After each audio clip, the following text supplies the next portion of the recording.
And then yeah, this happened. Xenoblade Chronicles Definitive Edition. I got the game. I got the physical copy of this game, and this is when I changed as a gamer. This game, man. This changed my life. This game changed my life. Hey everyone, and welcome back to the channel. Today I'm gonna be making a very different type of video. I started off this channel with Xenoblade edits. If you remember, if you've been sticking along with me this far, my channel started off with the GMV, AMV type of videos for Xenoblade Chronicles. And as you already know, I'm a huge fan of Xenoblade. I have played all the games, well, except for X, but that will change. March 2025, that's coming to the Switch. But anyway, I'm a huge fan. Like, look at this. I even have a tattoo of Xenoblade. So, I mean, I don't know. I've always loved Xenoblade Chronicles, and this is kind of like a follow-up video to the gaming experience playlist. The video I made for how I became a gamer with playing Mario games, and how that led to me playing The Legend of Zelda, and me discovering Breath of the Wild, and then playing more Zelda games, and then because of Smash Bros, I was I was introduced to other Nintendo franchises, and this is kind of like part 2 of that, in which I'm gonna be talking about how I started playing Xenoblade Chronicles, how I went from legit hating Xenoblade to absolutely falling in love with it. But I'm just gonna be talking about my experience. That's the main premise of this video. So okay, so let's start. Let's just start off with Breath of the Wild, right?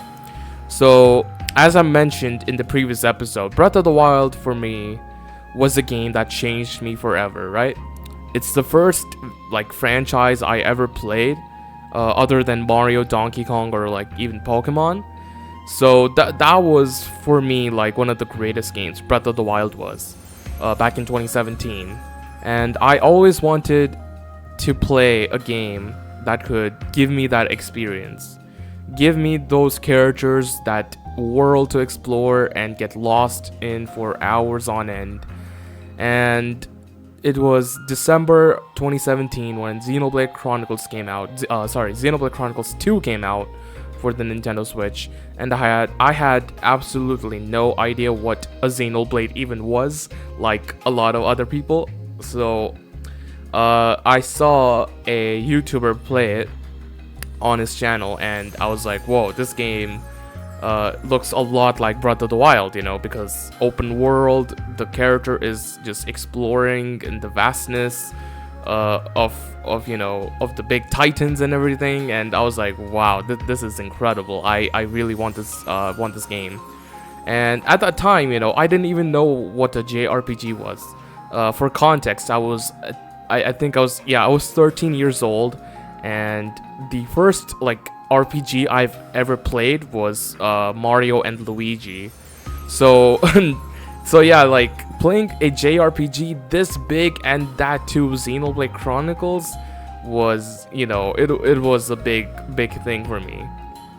But after watching a few episodes of Xenoblade Chronicles 2, I was like, okay, this game looks great. I think I should buy it.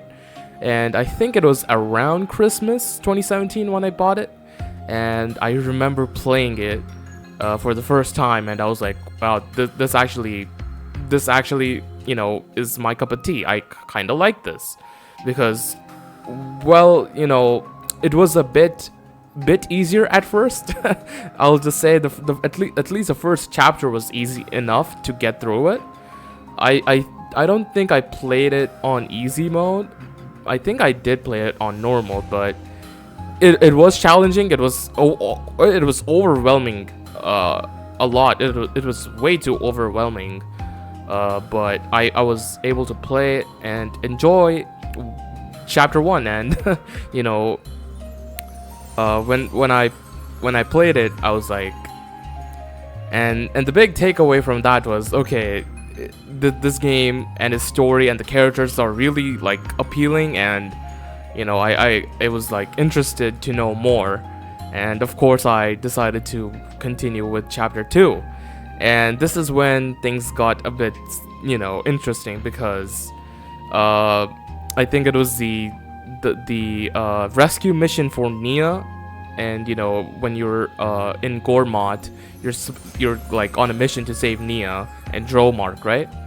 It was that entire segment of the game which I did not like, because I felt like I was maybe I was underleveled.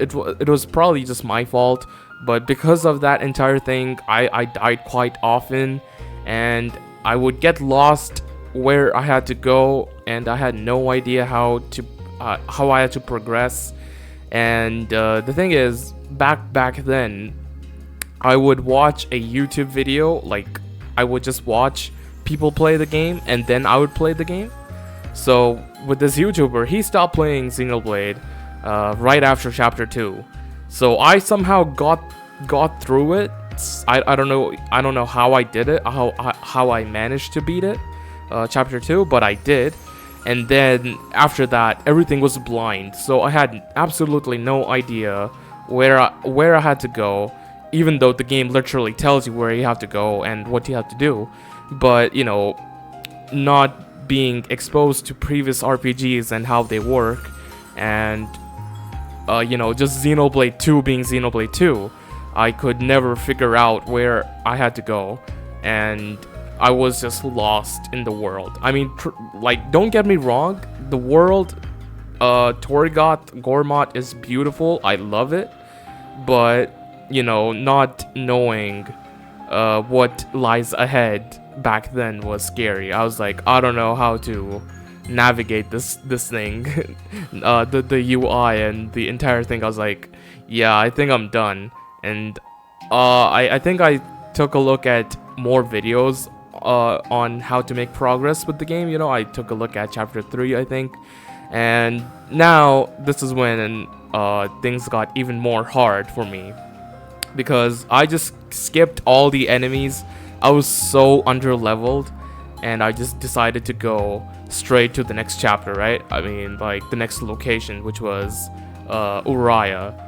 So right before chapter 3, or like during chapter 3, I mean, before, I think we were supposed to go to a different Titan, but you get the main characters end up in Uriah, right? And then the first boss you have to fight in Uriah is Van Damme.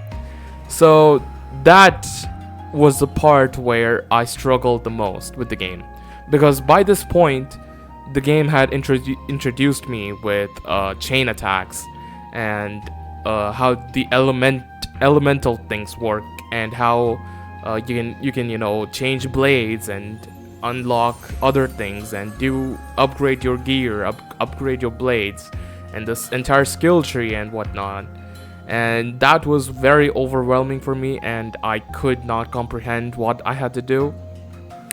And I remember going up against Van Damme so many times, and I eventually just quit. Like, I could not take it anymore. I was like, this game just isn't for me. If it's gonna require me to just grind and gain experience and explore more and upgrade stuff, that kind of turned me down. And I never played Xenoblade 2 for an entire year, I would say. And then in 2018, when Torna came out, I was still watching this YouTuber who was playing Xenoblade. He was reviewing Torna the Golden Country, and he like had a giveaway for the game, right? Like a digital giveaway, and I ended up winning Torna. So which was really like surprising to me, because I was like, I'll just test my luck, I'll see if I win or not. But I never really expected to win. But a couple days later, I see it that I won, and I redeemed the code, and I installed Torna. So right after that, like, I just jumped straight into Torna, which is one of the biggest mistakes any Xenoblade fan can make. If you're going story-wise with just playing Torna. At least that's what I feel like. Like, not even finishing 2, I mean. Like, if you don't even finish Xenoblade 2 and just play Torna in the middle of it, it can just be a bit, I don't know. But, you know, I played Xenoblade Torna for, I would say, 2 hours. And then I quit again because it made literally 0 sense. And I had no idea what I was doing again, and you know, I was like, yeah, this Xenoblade thing is just not my cup of tea. And then I just completely like discarded Xenoblade in its entirety. Like, I never touched Xenoblade 2 and Torna at all, right? Now, 2019, September 2019, I remember this so well. During the Nintendo Direct, you know, it was a great Direct. We had like Luigi's Mansion 3, Super Mario Maker, Link's Awakening, and so many other games showcased. And then there was this one game at the very end, and I had no idea what it was until its name, you know, when the title dropped. But I was like, whoa, this game actually looks good. I saw those, you know, the glimpses of the world, you know, the Bionis, the Mechonis arm, the Fallen arm, and you know, other locations, Alchemod and Shulk and Melia and whatnot. And I was like, whoa, this actually looks cool. Oh, never mind, it's Xenoblade Chronicles. I was like, wait, what is this? Xenoblade Chronicles Definitive Edition? So I had to like Google it, and I was like, okay, so it's a remaster of a Wii game. It's like, okay, well, that's cool. Nah, I don't think I'll be buying it because, well, it's $60, and you know, playing a game like Xenoblade can take a long time to get used to. And you know, I was like, with my past experience with Xenoblade, I was like, yeah, I just don't think it's possible for me to play it. Like, I completely had no interest in it, one bit. And then again, I completely forgot about Xenoblade. COVID happened 2020, so I didn't really care when it released. It released on, you know, May 2020. It just came and went by, and I didn't care. I might have seen a couple of trailers that they dropped in between, during, you know, the Partner Showcase Direct and some other like teaser trailers and whatnot, but that was it. But it was until the end of 2020 when a lot of people decided to play The Legend of Zelda Breath of the Wild for the first time. And this is when I discovered a YouTuber called DB Geek, and he was playing Breath of the Wild as well.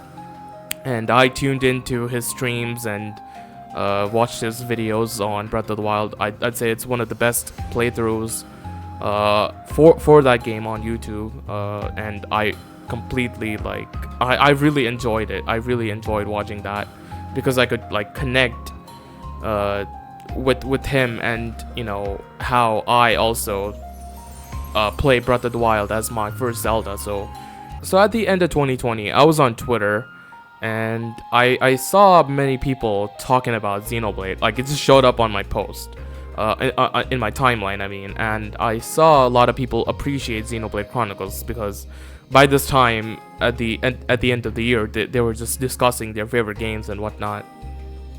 And Xenoblade Definitive Edition happened to be one of those games. And I was like, why is this so, you know, why are people praising this game? What's so unique about it? What are people like liking about this game?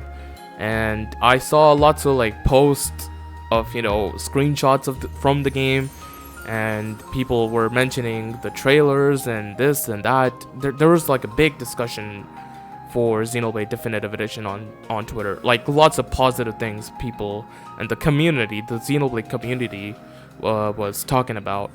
And I decided to take a look at those trailers myself. So I was like, you know, what is so unique about this game? Why are people talking about it? Let's check it out.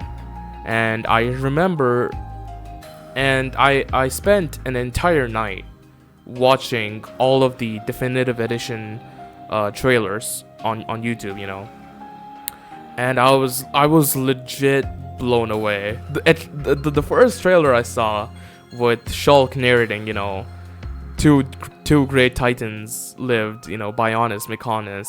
They were locked in battle. I was like, bro, this voiceover with Shulk, and then the entire trailer talking about, the entire trailer about the Mechons and how they're fighting against them. It was just so hype, and I was like, this is good. And the music as well, the music for Xenoblade has always been the selling point, or well, not the selling point, it's been one of the key things when people talk about Xenoblade. It's the music, so I've loved Engage the Enemy. I didn't even know what the music was called, but it was Engage the Enemy and whatnot. And the world, I loved the world. The characters look very quirky and funny and everything. I was like, okay, you know what? This doesn't really look like Xenoblade Chronicles 2.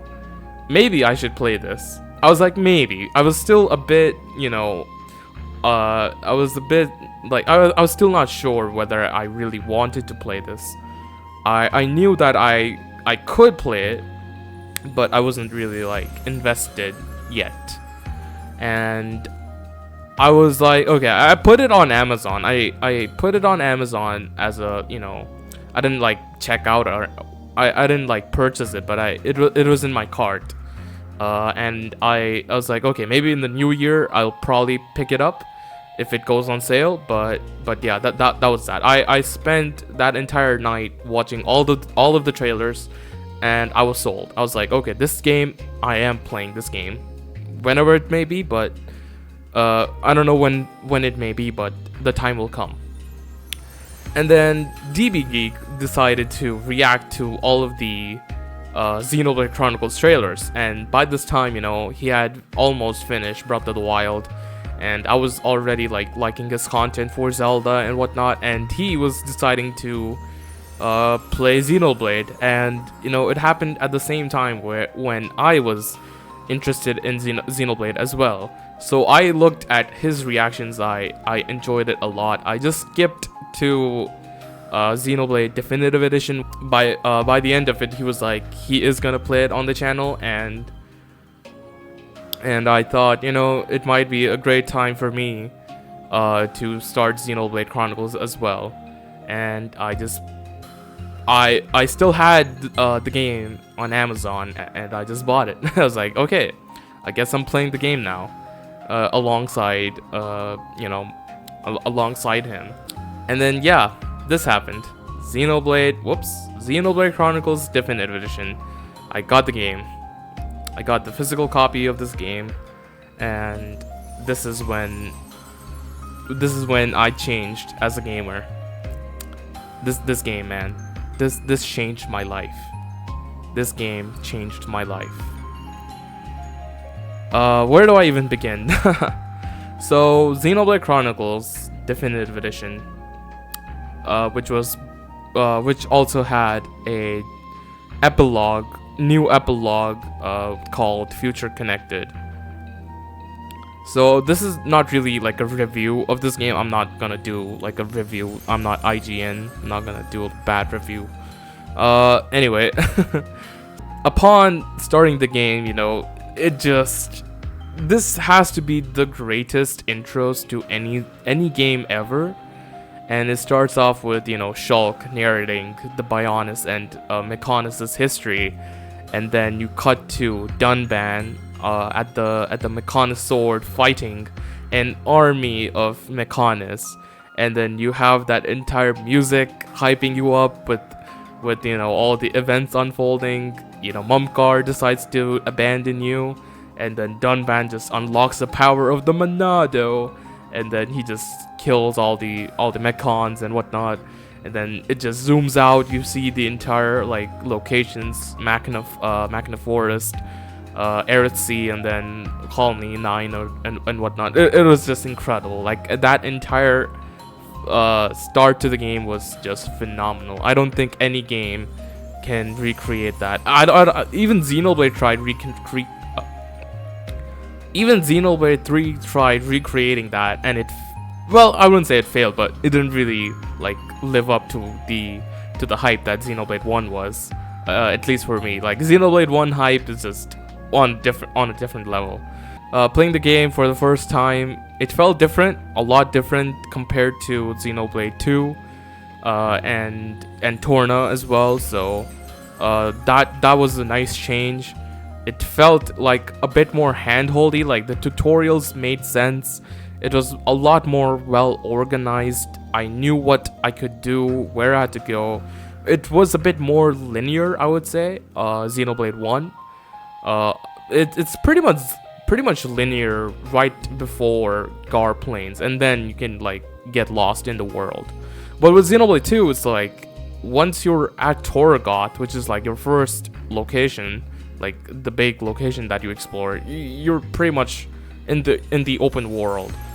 And I mean, in a good way, that's amazing. But I feel like Xenoblade 1 did it better, where it's like you kind of are familiar with all the locations, like the smaller locations like Colony 9, Tephra Cave and whatnot, and then you can like explore. But yeah, I loved the first few chapters, especially the one where the metal phase is introduced. I think, is this still chapter 1? I think it might just be chapter 1.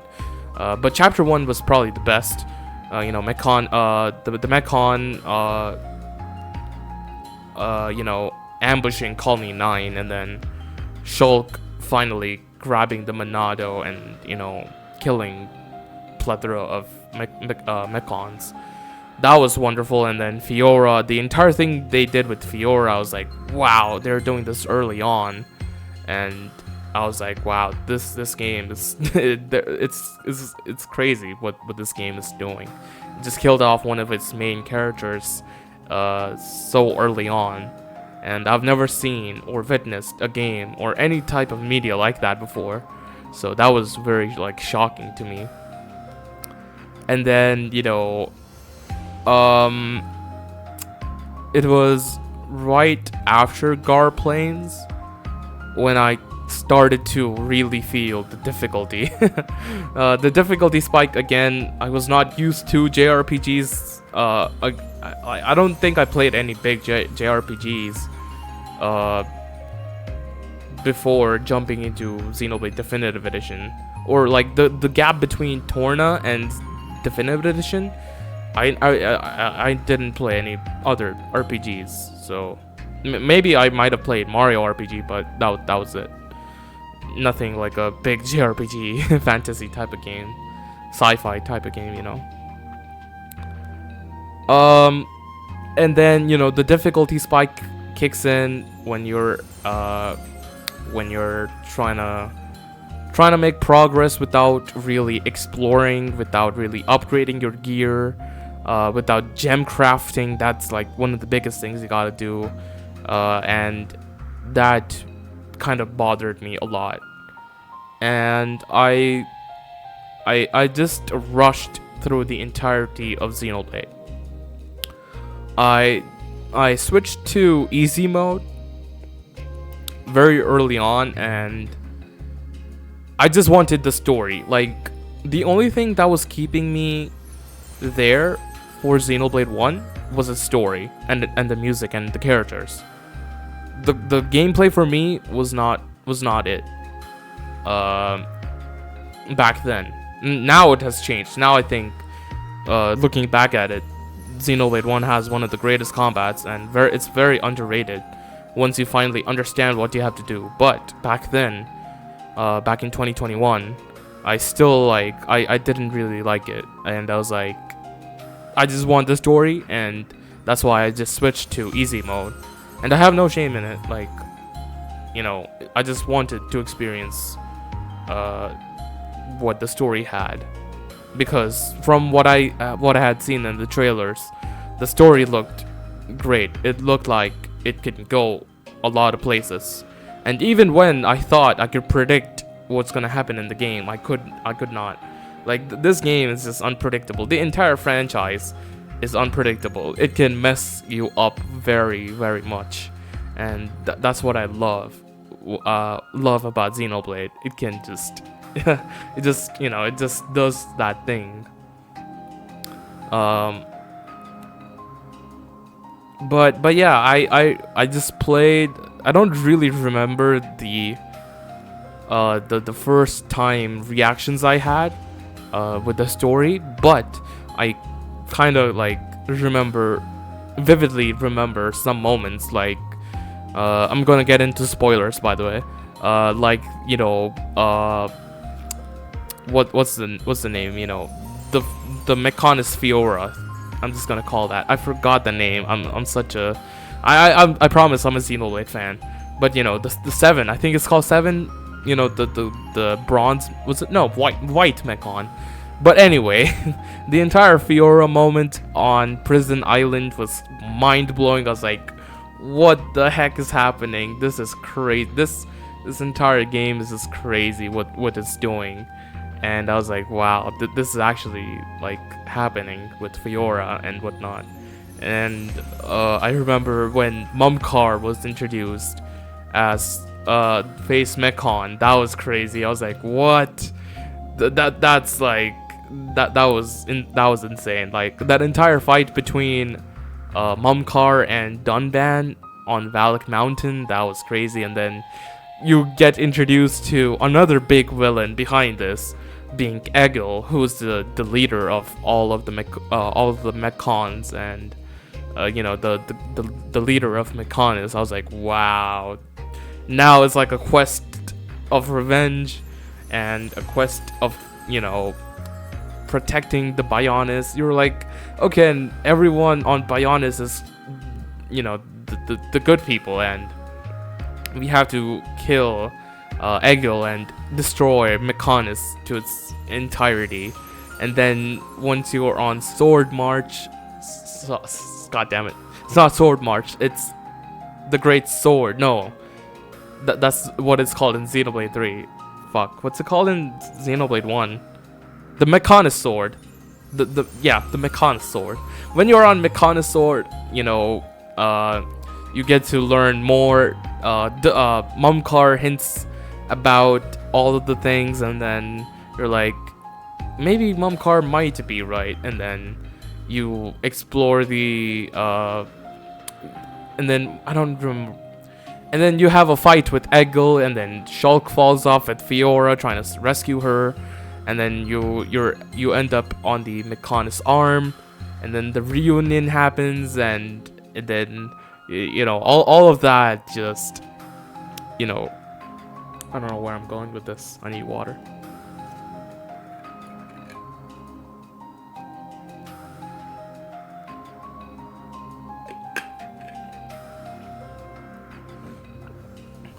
But yeah, that entire thing where, you're making your way to Mechon.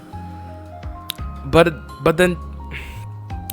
that entire segment when you're trying to make your way to Egil and you're trying to discover and get to know more details on what's happening, why it's happening, why is the war happening between the Bionis and Mechonis, and then you get introduced to Egil's sister. And then you get the entire lore bomb dropped on you and everything. I was like, wow, this game is on different levels. And then once you finally face off against Egil, and that entire Zanza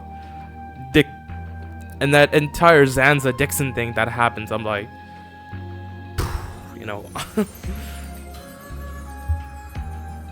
but that entire Zanza fight But that entire Zanza reveal and the build up for it, and how Dixon was, the one betraying us, and then we get to know that everything is wrong with Bionis, and how Zanza is feeding himself with the life on Bionis, trying to destroy the Mechonis and the people of Mechonis. It's just crazy. All this time you were, fighting for Zanza, and he's the one you have to face. He's the one who's in the wrong all this time, and then it's like it's a crazy twist. And then Shulk, the entire thing that happens with Shulk dying, and then unlocking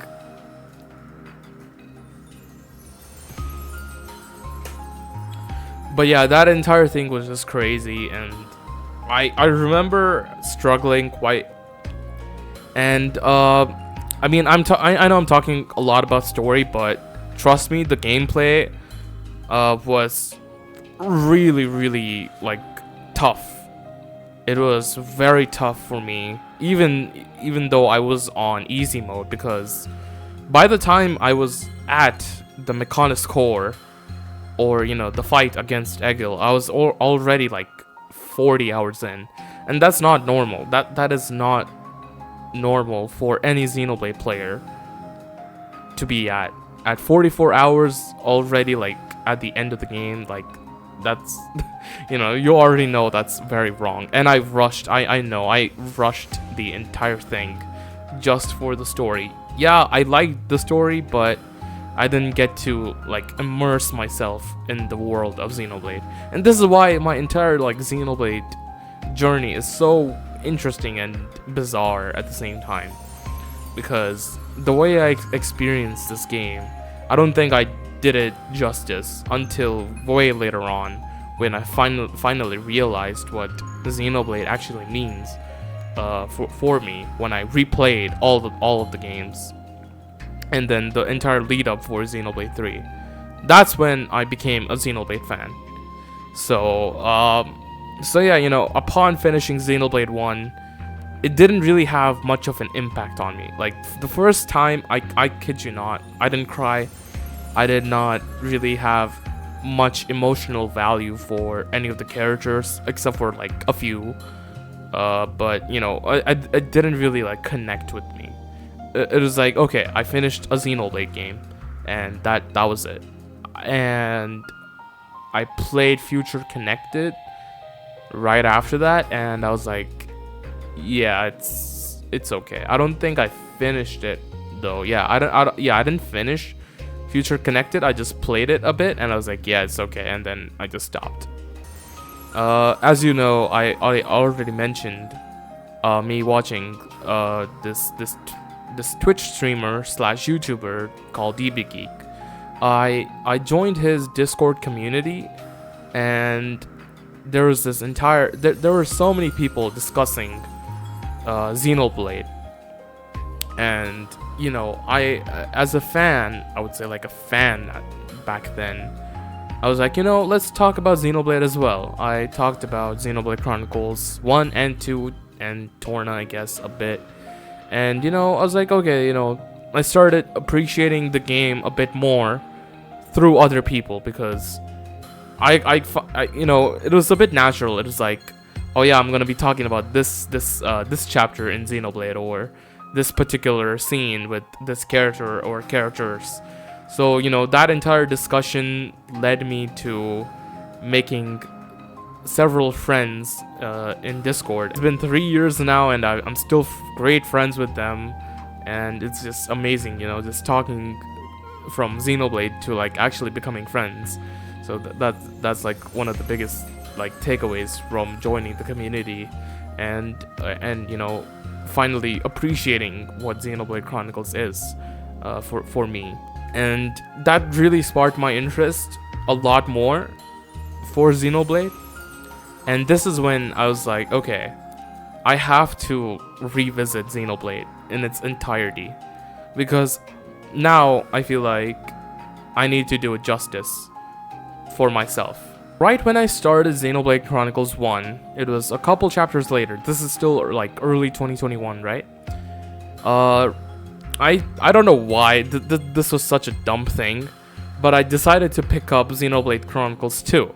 The only reason I decided to pick up Xenoblade 2 alongside Xenoblade 1 was because I saw some reviews online saying, oh yeah, it's not connected. both of the games are not connected and whatnot. And I was like, okay, if it's not connected, then might as well just play them side by side. Once I finish a chapter or two in this game, I'll jump into that chapter in Xenoblade 2, and then just switch back and forth. And that's what I did. It's such a dumb thing I did. And I played Xenoblade 1, and then I played Xenoblade 2, and then I was like, okay, well, there's no connection yet. And then I'm glad that I finished Xenoblade 1 first, but with Xenoblade 2, I think I made lots of progress. Like this was blind experience for me, for all the things that happened from Uriah onwards. Like all of that was blind, but even then, like I was struggling a lot towards the later chapters, chapter 6, chapter 7, and whatnot, going forward, especially the chapter when you have to get what's it called, the replica blade, or whatever it's called. So that entire thing was so sluggish. There were so many enemies. I was really overwhelmed by it. I still couldn't really figure out the combat system that well, because Xenoblade 1 felt a lot easier with the combat, but 2 felt very hard. So I decided to give up on Xenoblade 2. I finished Xenoblade 1, however, on easy mode, and then Xenoblade 2, I decided to just watch the cutscenes towards the end of it, I think. And I was like, whoa. I watched the chapter 10 cutscene. The first cutscene for chapter 10 was with Klaus. They introduced Klaus in Xenoblade 2, and I don't think I really could connect it back like right away. I was like, wait, Klaus? That kind of like rings a bell, but I couldn't really like remember it that well. And then once I finished it, watching the cutscenes, I was like, oh, now I see the connection between 1 and 2. And then this is when I was lied to. Xenoblade 1 and 2 is connected, and I knew that very, very late. But I still was a bit disappointed in myself for not finishing 2, and I played Torna. I decided to play Torna again, like restart it. And with Torna, actually, this is very interesting. I played it on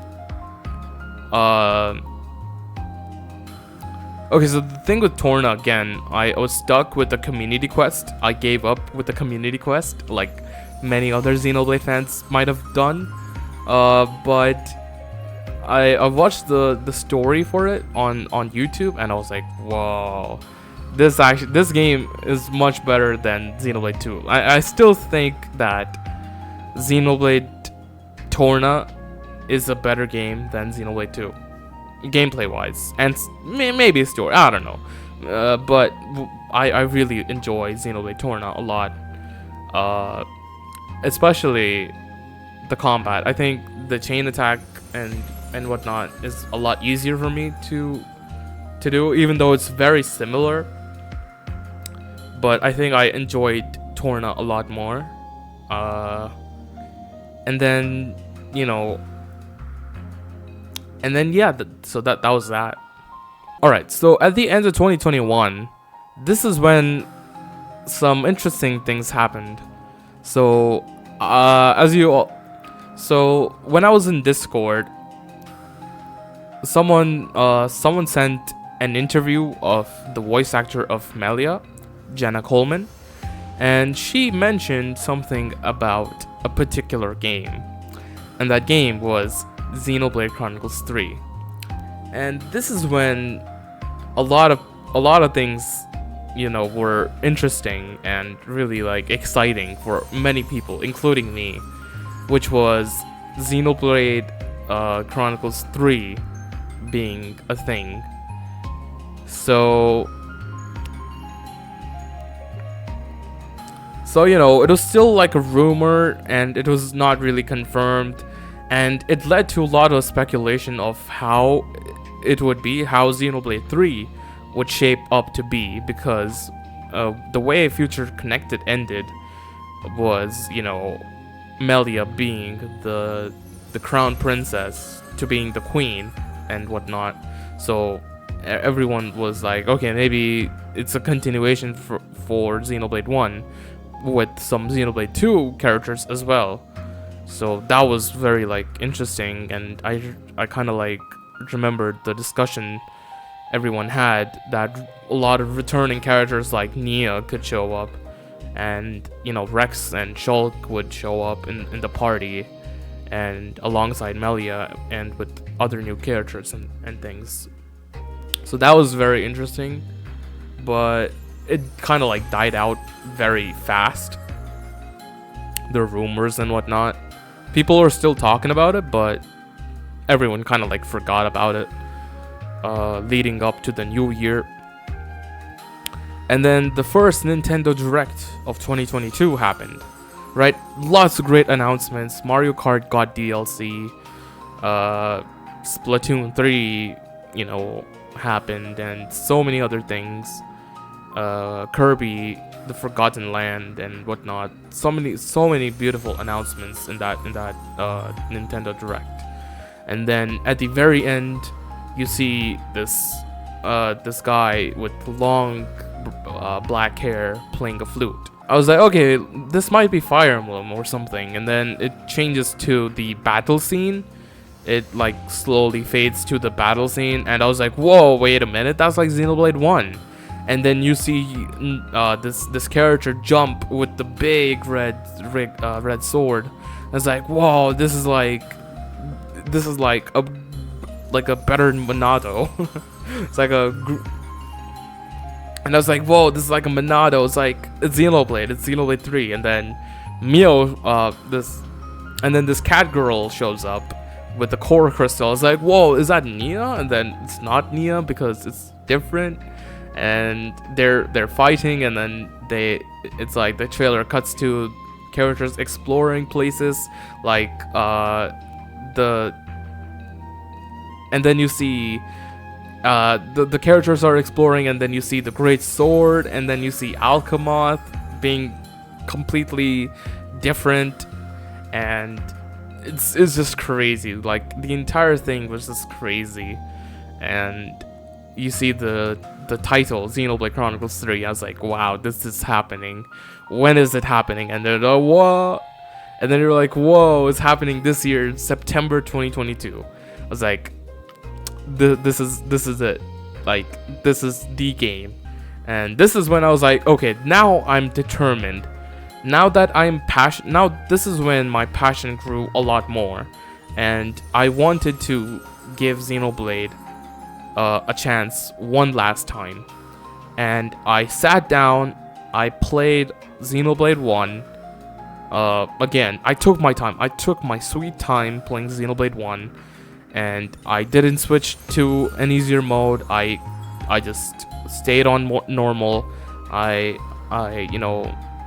explored the map. I took time to do side quest. I upgraded my gear. I did the affinity stuff with the characters and whatnot.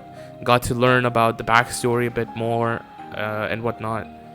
And that was wonderful. I think the replay of Xenoblade 1 made me appreciate the game tremendously. Like when I finished it, I was like, yeah, this is my favorite game of all time. Xenoblade Chronicles 1 Definitive Edition is the greatest game I've ever played. And right after that, I played Xenoblade 2. I didn't play Torna or I didn't play Future Connected because I wanted to do it chronologically. So I played Xenoblade Chronicles 2.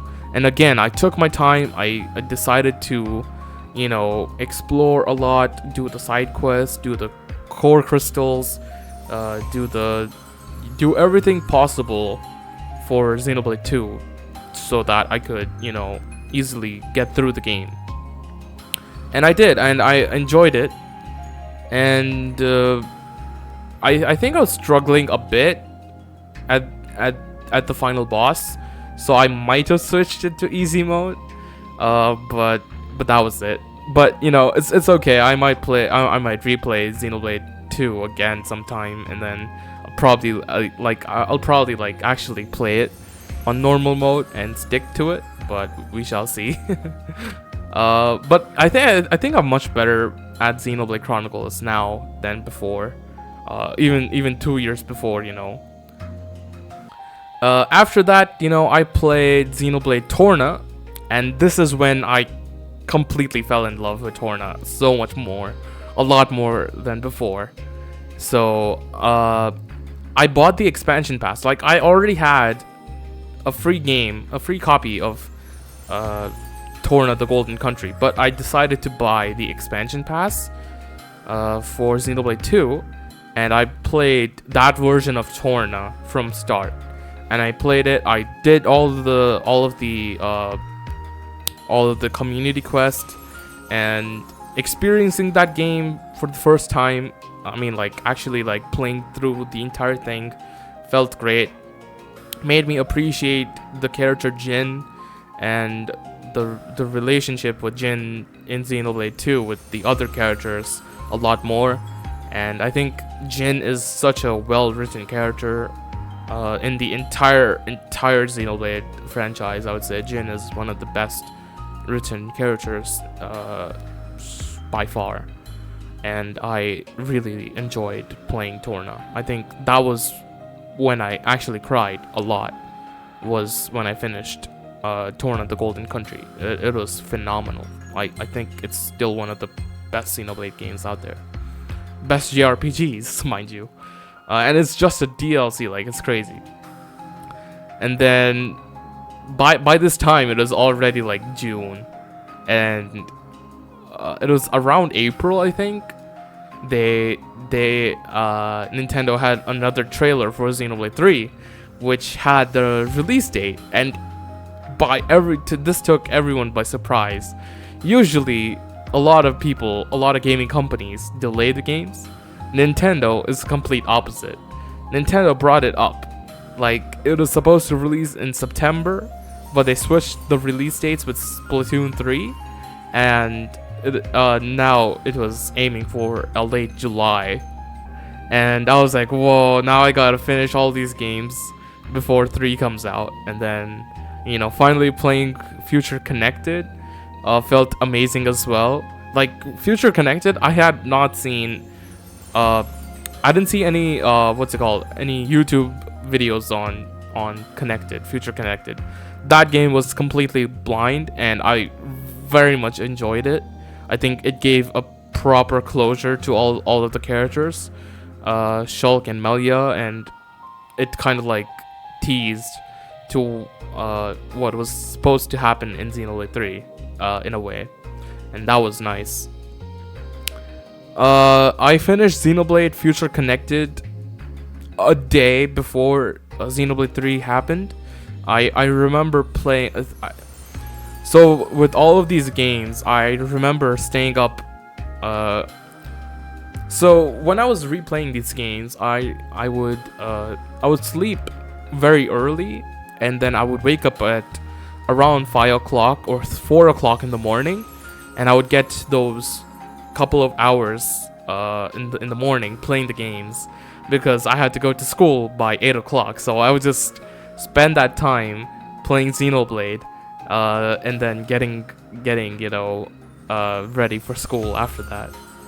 So that was nice. And then with Xenoblade 3, I wanted to get the special edition, but I could not secure it, and I decided I would get the physical version of the game, and that was delayed so much by like a few days, maybe like a week, I think, maybe like 4 days, I think 4 or 5 days. And then I was like, yeah, that's it, and I decided to buy the digital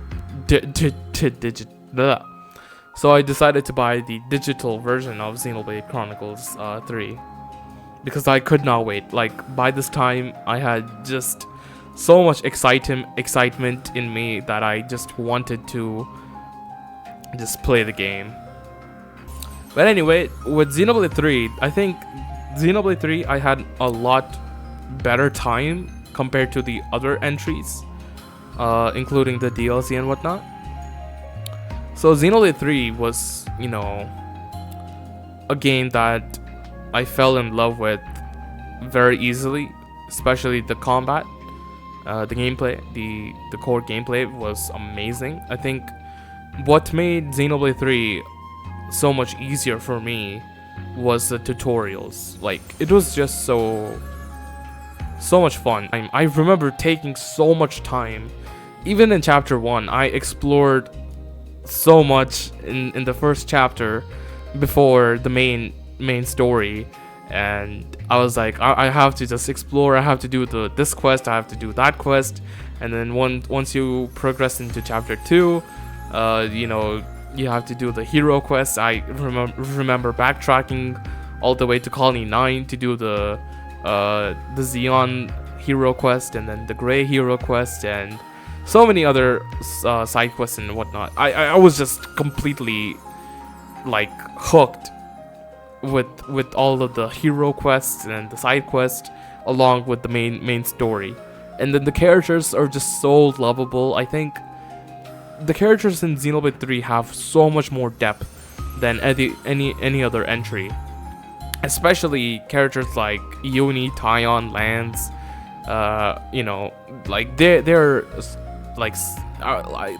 they're still main characters, but I would consider Noah and Mio to be like the main protagonists of Xenoblade. But you know what I mean.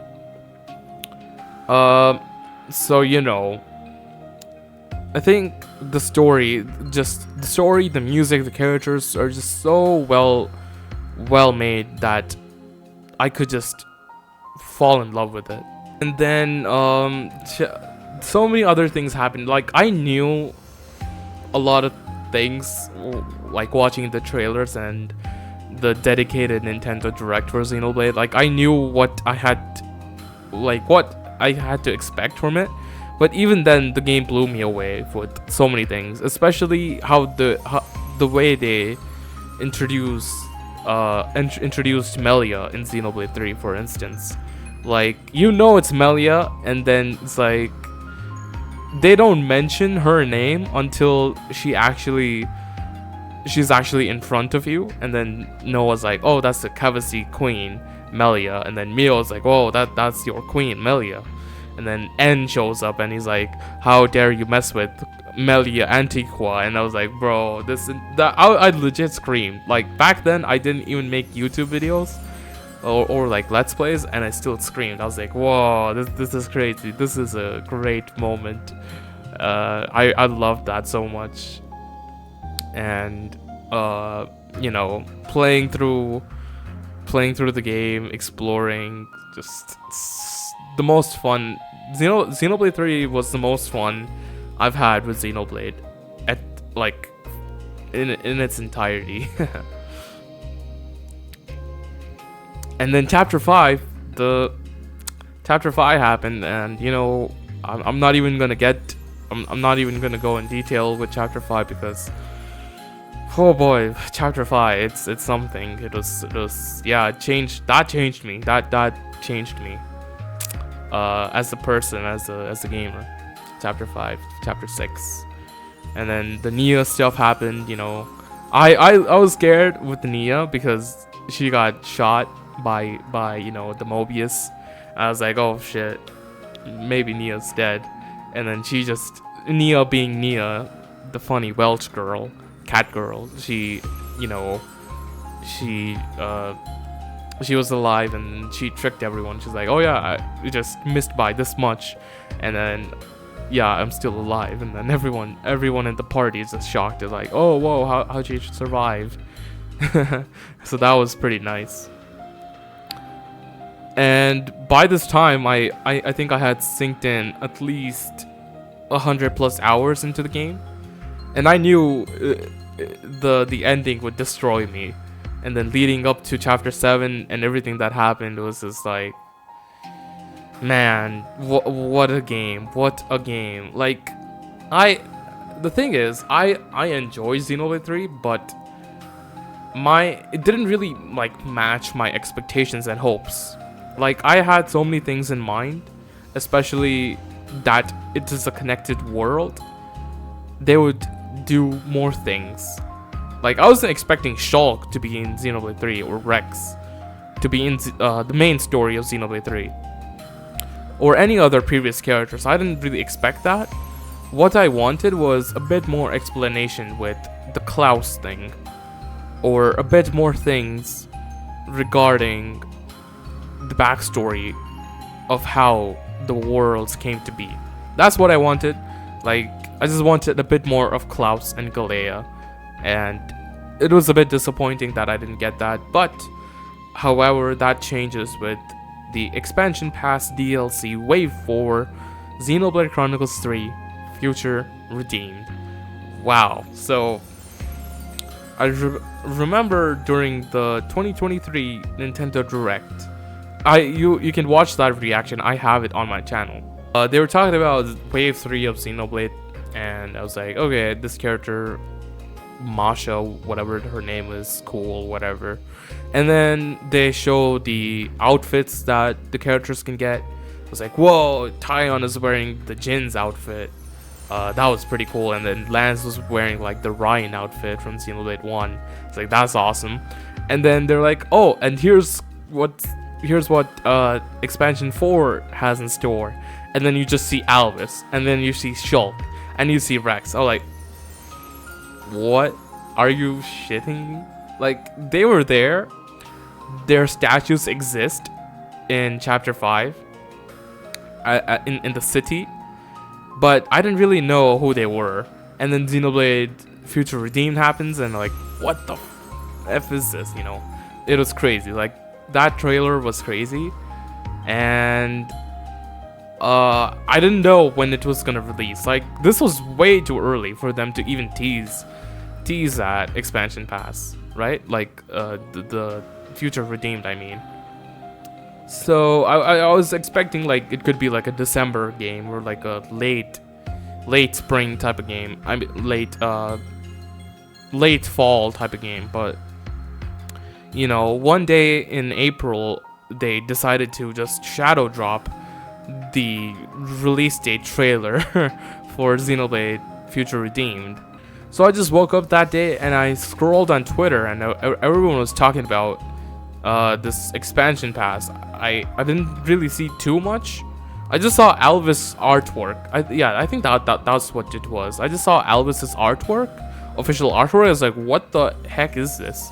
And then I saw that the trailer was uploaded, and I quickly just got out of bed and I just recorded my reaction to it, and it's on my channel. Like, that reaction is on my channel, and I was like, wow, it's coming out like next week. And that was crazy. Like, even that trailer was mind-blowing because it answered some of the questions, and it kind of like fulfilled the wishes I had for the base game of Xenoblade 3. And you know, with Shulk returning, Rex returning for one last, you know, fight against Alvis. Like, fucking Alvis, man. That was just nuts. And then Xenoblade Future Redeemed is actually my first playthrough on this channel. Like, I have played the entirety of Future Redeemed on my channel. The quality might be shit, especially the audio and the you know, stuttering of the video, because I had a really bad capture card. But you know, my reactions are still there, and some of the things that happen are much you know, like the other games, just mind-blowing. But yeah, you know, Future Redeemed was the best closure to any video game franchise I've ever seen. I think it just connects all the dots, it tightens up all the loose ends, and it just concludes the trilogy, the Klaus saga, very well. But anyway, anyways, that's about it for my journey with Xenoblade Chronicles and what it means to me. And you know, along the way, I've made some great friends, and it's because of them and DB Geek. He's currently playing through Xenoblade 3, and I've been watching his streams and his reactions, which have been amazing as well. So you know, without them and my passion with but without them, I don't think I would be this passionate about any video game franchise this big as Xenoblade. But yeah, and you know, for the longest time I've been wanting Xenoblade X for the Switch. Even before I was much of a fan of Xenoblade, I wanted X to be on Switch, because with every rumor of a Nintendo Direct, people would mention Xenoblade X and Twilight Princess and Wind Waker and this and that, like Wii U ports for the Switch. And Xenoblade X would always be one of those games. So I was like, okay, maybe it'll happen, And every time, even after finishing all the games, up until like last couple months ago, I was like, yeah, it's gonna happen. And then it happened, you know. It happened, and then the thing is, I always told myself that whenever I would get Xenoblade X, it would come to the Switch, and it did. So I bought this game a couple months ago, you know, in Japan. This is the Japanese version of Xenoblade X, and I was like, you know, Xenoblade Chronicles X is probably not gonna happen. Maybe it might happen, but I don't think it'll happen soon. Right? So I was like, okay, I'll just get this game, and then I'll probably play it at the year end. I was supposed to play it right now. Like, I was legit supposed to be playing this game right now. But on October 29th, I remember, I know the date so well. On October 29th, the trailer dropped out of nowhere. Like, a couple hours later of the trailer, I saw that it is indeed real. And I reacted to it. It's on my channel, the reaction. I was like, wow, this remaster of Xenoblade X is legit looking hype. And then it has its own DLC story that's gonna take place.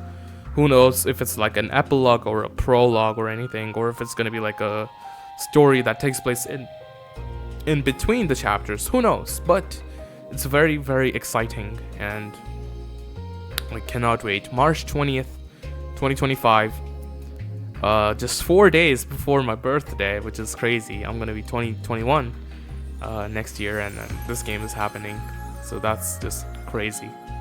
But yeah, my Xenoblade journey has not concluded yet. There's still more, and even after playing Xenoblade X, I'm gonna be hopefully playing, or at least watching the cutscenes for Xenogears and Xenosaga, because I know those are like the original material.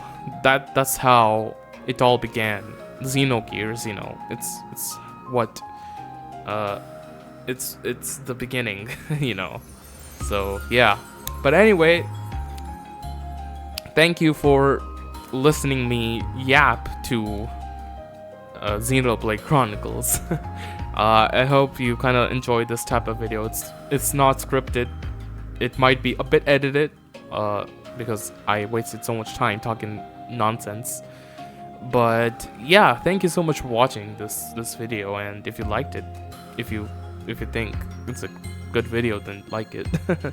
and yeah, if you like the video, just like the video, give it a thumbs up, and subscribe. You know, there's gonna be more Xenoblade things happening on the channel.